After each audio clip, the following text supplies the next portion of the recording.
Hello, my name is Alex Angle, and my wife and I, Laura, are from Richmond, Virginia.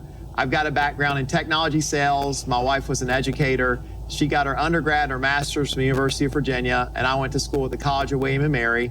We're now full-time entrepreneurs and Amway IBOs, and I'm really excited today to interview a good friend of mine from Chicago, Mr. Derek Kosek. And Derek, you have a much different background than I have, and let's talk about when you first got started in business for yourself. What were you doing? What was your background?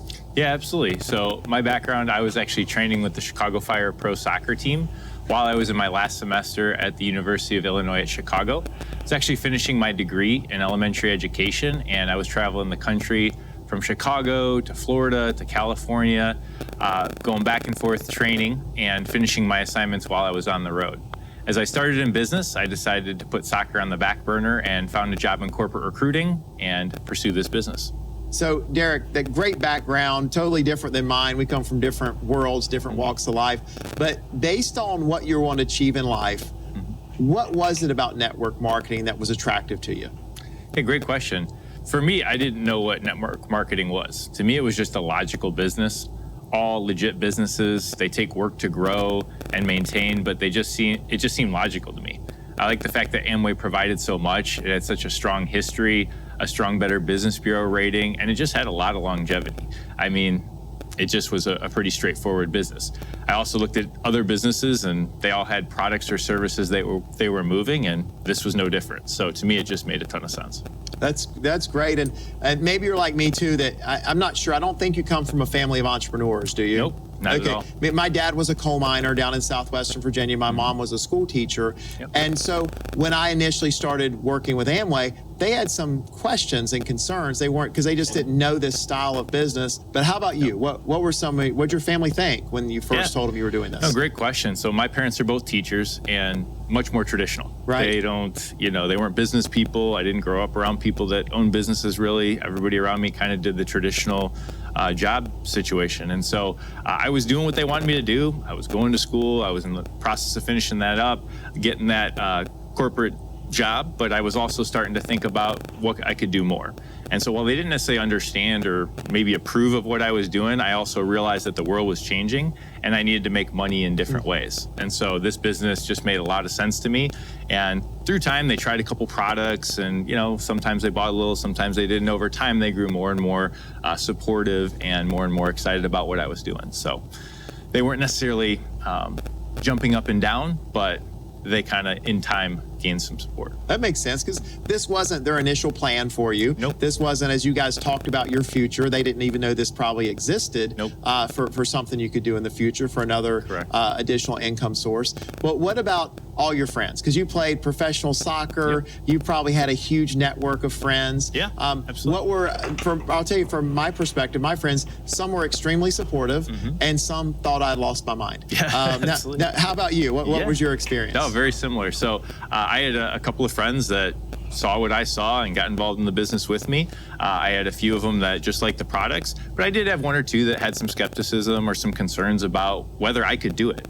Coming from a sports background and a teaching background, I didn't necessarily have your traditional business pedigree, I guess you could say. Right. And so they were a little concerned that I could do it. They were a little concerned that it was even legit. But I just chose to kind of trust my instincts and trust my gut. And I realized, you know what? We didn't all have the same majors in school. We didn't have all the same paths in life. And so while we were friends, they were going into accounting or other, areas of expertise. And so if I thought this was a good idea, they didn't have to necessarily jump on board.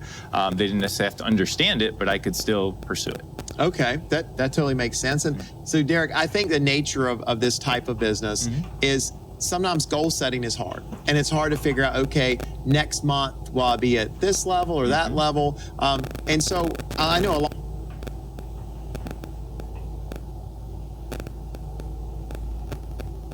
Along the way, for me, we had some disappointments, we had some setbacks, Yep. And I'm sure you probably had some of the same. And so during those times, what did you do to stay strong? What did you lean on? Yeah, absolutely. Well, one of the things that helped me a lot, Alex, was the fact that, I had a coach in business that I could kind of look to. They had results. They had sort of been through the business minefield, if you will. They had run into a lot of the same things I was had run into, was going to run into. And so if I didn't necessarily always see the path through, it was nice having people that had already gone through it and could kind of turn around and help me through it. And so I really like the fact that I had that to lean on. And also I did lean a little bit on my experience in soccer.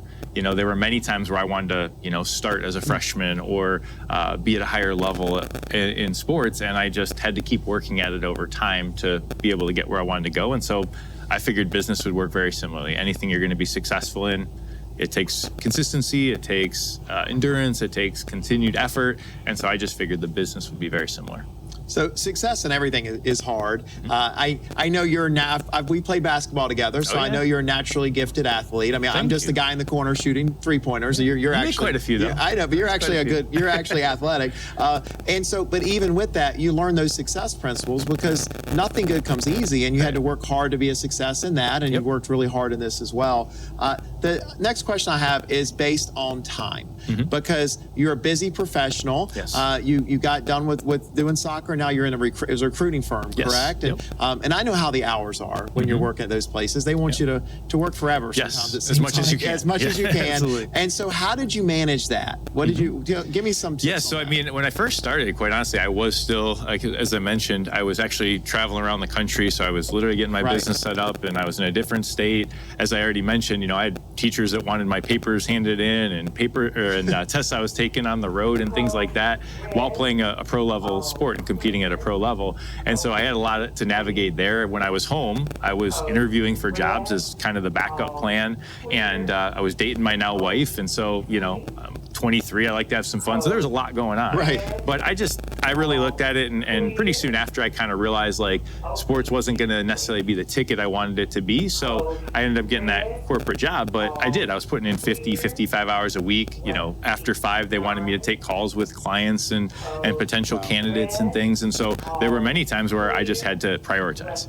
And I did the same thing in sports. I said, hey, if I want to play at a higher level, where do I need to carve out time to get better? And so I really just started utilizing my time better, differently than a lot of my friends. After 5, most of them were going to the gym or doing whatever they wanted. I just chose to carve out some time each week and put it into my business. And over time, it built up and got bigger and stronger. That's great. That's really, really good, because everyone has 24 hours in the day. Correct. It's not, you don't have more time than me. It's about what we do with that time that we have. Absolutely. And so now you've been a part of the Amway business for a number of years now, I think since 2007, right? Correct. So maybe, what is that, 16 years. And so if Derek Kosek from 2007 could get started in this business right now today, and by the way, I'll get you started, but if Derek Kosek could get started right now in this business today, what would you do differently? Yeah. Another great question, Alex. You're sending the zingers today. But I think for me, as I look back at my career in business, I wouldn't change too much. Of course, most winners want things to happen faster. I think that's normal. But to not go through some of those learning experiences and times where things weren't moving the way I wanted, I wouldn't have learned so many important lessons. You know, I think we sometimes forget that if we're not good at something, that's an opportunity to learn. You know, you can win or you can learn. And so when I wasn't winning, I just really learned a lot. I learned how to develop a team. I learned how to develop customers.